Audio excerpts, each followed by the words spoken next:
Waouh! Que dire les amis? Que dire sur cette défaite de l'équipe de France? 4 buts à 6, vraiment c'est un match de tennis, hein. Vous tapez match de tennis, résultat, vous trouverez des 4-6 quelque part. C'est une folie ce match, voilà. La première mi-temps et la deuxième sont totalement différentes entre la France et l'Angleterre. Que s'est-il passé? Bon, en tout cas, c'est ce qu'on va essayer de comprendre dans ce débrief du match, France-Angleterre. Pour ceux qui auront été déçus, ne baissez pas la tête puisqu'un match de troisième classe, ça fait tourner les effectifs et c'est pas vraiment pris au sérieux par les joueurs. Donc, pour tous ceux qui ont été déçus, ne vous inquiétez pas, ce match ne révèle absolument rien. Et oui, la première mi-temps est catastrophique. 4 buts à 0 pour l'Angleterre à la pause. Une déroute, hein, pour l'équipe de France, clairement. Il n'y a pas d'autre mot pour qualifier cette première période. Une déroute, tout simplement. Un gros manque de communication entre les joueurs. Même des simples passes, ça n'arrivait pas à les aligner. Tu avais des Anglais qui te prenaient bien au pressing, des Anglais qui savaient bien jouer au foot. Et toi, qu'est-ce que tu faisais? Tu n'arrivais pas à réussir tes passes. Ce que tu faisais, c'est que tu balançais devant et t'espérais en gros que Kylian Mbappé ou Désiré Doué fassent un petit exploit individuel. Mais ça n'a pas fonctionné. Il n'y a rien eu offensivement, clairement. Comme je l'ai dit, ça donnait le ballon à Kylian et ça espérait l'espoir. Non, cette équipe de France, elle a rien fait offensivement. Elle a peu produit, voilà. Le milieu de terrain a souvent été en retard, il y avait presque personne. Gusto, il était trop seul, Malo Gusto.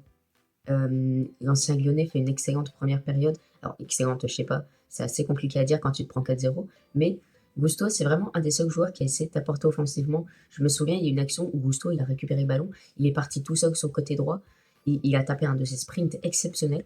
Au final, il a refait la passe en retrait. Il y avait 3 joueurs français dans la surface. Il a fait la passe en retrait, et ce manque de communication, il l'a fait, puisque personne n'a été chercher la balle, et elle est partie en sortie. Donc, vraiment, c'est dommage, Malo Gusto qui a essayé de remettre un petit peu d'ordre, qui a essayé de relancer la partie. Mais à 4-0, quand tu as une équipe démotivée, c'est compliqué de le faire. Et l'Angleterre aussi, une copie parfaite, ou presque parfaite, puisque l'équipe en général a été exceptionnelle côté anglais, franchement. Ils ont joué les tactiques à fond, ils ont joué leur coup à fond. Il n'y a rien à dire sur l'Angleterre. Clairement, c'était un super match, un match de haut niveau. Eux, ils sont venus pour gagner, même si Tourelle avait dit que c'était pas vraiment leur objectif et qu'ils en avaient rien à faire. En tout cas, moi, je voyais plus une équipe d'Angleterre qui avait la motivation et l'envie de finir troisième. Et Bukayo Saka, quel joueur! Quel joueur! J'ai douté de Bukayo Saka. Bon, après, à juste titre, hein, parce que contre le PSG en finale de Ligue des Champions, la saison qu'il a faite, elle était pas ouf avec Arsenal. Voilà, c'est pas l'un des grands partisans du titre en première ligue. Mais là, Saka, waouh, triplé de Bukayo. Là, il a mis un doublé en deuxième mi-temps, on va en reparler. Il a mis un autre but. Et en deuxième mi-temps, Didier Deschamps ne s'est pas fait attendre, non, puisqu'il a fait rentrer Upamecano, Barcola, Dembélé et Digne. Et là, les Bleus ont été totalement transcendés. L'équipe de France s'est mis à recroire, s'est mis à pousser, voilà, pour faire bousculer ces Anglais. Et je pense que l'objectif premier de cette deuxième mi-temps, c'était de ne pas se faire humilier, c'était de ne pas se prendre d'autres buts. Et c'était chose réussite, puisqu'il y a eu la remontada en début de deuxième mi-temps, but de Mbappé, ensuite but de Barcola, qui a été tellement bien lancé en profondeur, pareil, il a utilisé sa rapidité, et ça a fait les choses, voilà, il a pris le gardien à contre-pied. Puis ensuite, Kylian Mbappé qui marque à la 66e, on y croit tous, à ce moment-là, il y a 4-3 pour les Anglais, on se dit, allez, un but, on est à la 66e, il reste un peu plus de 25 minutes, donc là, vraiment, on peut y croire. Mais ensuite, on a voulu tellement finir en beauté qu'à chaque fois, on faisait la passe de trop. Dembélé qui remet à Olysée, Olysée qui remet. En fait, personne voulait tirer, tout le monde voulait trouver la passe parfaite, l'angle parfait pour tirer. Mais voilà, ça l'a pas fait. Puis ensuite, 86e, Gusto, il se fait prendre de vitesse par Spence.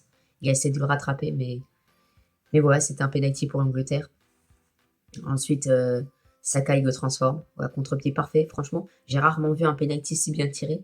Il m'a fait penser à son penalty à l'Euro 2020 contre l'Italie, auquel il avait raté en finale.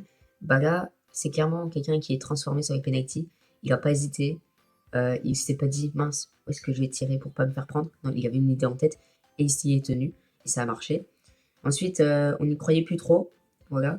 Dembélé marque. Et après, dans une fin absolument chaotique, vraiment, c'est parti de partout. La France avait la balle, s'est attaqué. Direct, l'Angleterre l'avait et s'est attaqué. Et je soulignais aussi les changements anglais qui ont énormément apporté, que ce soit l'entrée de Jude Bellingham ou de Henderson, puisque Les changements ont vraiment apporté de la fraîcheur. Là où l'Angleterre s'était sabotée elle-même contre l'Argentine avec ses changements, là voilà, ça a été fait et l'Angleterre est parfaitement revenue. Donc voilà, c'est fini pour Didier Deschamps. Voilà, merci pour ces 14 belles années. Des années qui auront été longues, qui auront été couronnées de succès, mais aussi d'échecs, des échecs plutôt récents, avec la Coupe du Monde 2022, l'Euro 2024 et là la Coupe du Monde. Mais c'est quelqu'un qui, pour moi, est la plus grande légende de l'équipe de France. Surtout aussi parce que j'ai pas vu les autres entraîneurs français de mon vivant, mais aussi parce que c'est l'un des seuls hommes qui t'a remporté, qui t'a ramené cette identité, qui t'a fait remporter des trophées. Voilà, 2 trophées, la Ligue des Nations en 2021 et la Coupe du Monde 2018. Et on sait qu'il y aurait l'Euro 2016 en finale et la Coupe du Monde 2022 en finale. Bref, Didier Deschamps, ça a toujours été de très beaux parcours dans les compétitions, à part à l'Euro 2020, où on s'est fait sortir contre la Suisse. Mais sinon, c'était une belle carrière de Didier Deschamps, ça va pas s'arrêter. Et maintenant, place à Zidane, voyons voir ce qu'il va faire. Mais merci à Didier et merci à l'équipe de France pour cette Coupe du Monde, même si cette fin est un petit peu chaotique. Je souhaite tous vous remercier, même, même Brice Samba, Robert Risser et N'Golo Kanté qui n'ont pas joué du tournoi une seule minute. Mais en tout cas, merci à tous ceux qui étaient là, merci le staff, merci les supporters aussi qui ont poussé l'équipe de France. Et c'est tout, on a trouvé plus fort que nous. On a eu des mauvais ajustements. Je pense que c'est la faute de tout le monde. Donc voilà, place à Zinedine Zidane. Et si vous avez aimé la vidéo, n'hésitez pas à liker, à commenter, à vous abonner. Le football avec la passion.